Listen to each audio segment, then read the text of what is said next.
Hello everyone, আসসালামু আলাইকুম। কেমন আছেন সবাই? আজকে আমার রাতে খাবারে কোনো কিছুই খেতে ইচ্ছে করছে না, তাই মুখরোচক খাবার কি বানানো যায় সেটাই চিন্তা করে ফ্রিজে দেখলাম যে পটল আছে, তাই মনে করলাম পটল পুড়িয়ে ভর্তা করি। সেটাই আপনাদের সাথে শেয়ার করতে চলে আসলাম কিভাবে আমি বাড়িতে পটল পুড়িয়ে ভর্তা করে খাই।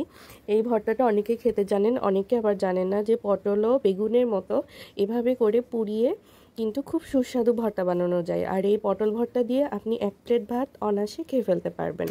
তো এখানে আমি 6টা পটল নিয়েছি।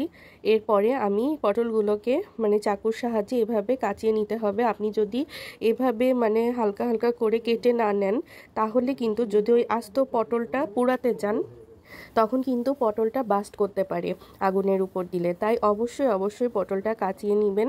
তারপরে এভাবে করে গ্যাসের চুলায় দিয়ে পুড়িয়ে নিতে পারেন। আপনাদের মাটির চুলা থাকলে যদি থাকে তাহলে পুড়িয়ে নেবেন, সেক্ষেত্রে কিন্তু আরও স্বাদ বেশি হয়।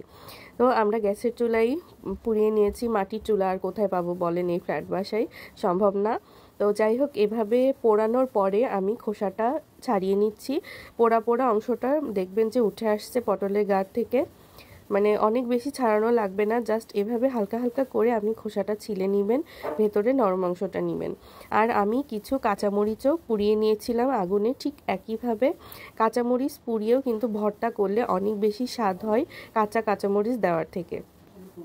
আর এই যে লবণ দিয়ে মরিচ দিয়ে আমি ভালো করে চটকে নিলাম। মরিচটা পুরানোর কারণে কিন্তু একদম নরম হয়ে গেছে।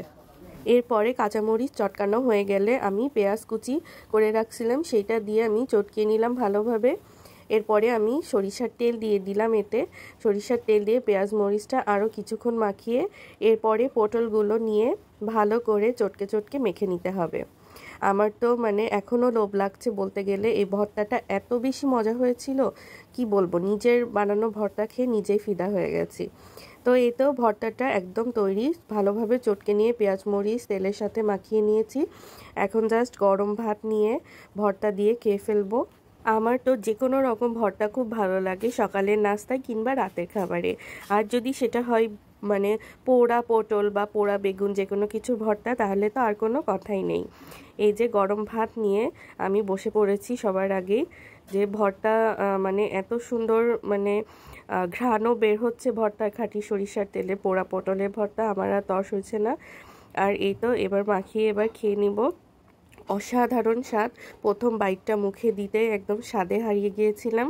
তো আজকে এই পর্যন্তই। সবাই ভালো থাকবেন, সুস্থ থাকবেন। নেক্সট ভিডিওতে দেখা হবে। আল্লাহ হাফেজ।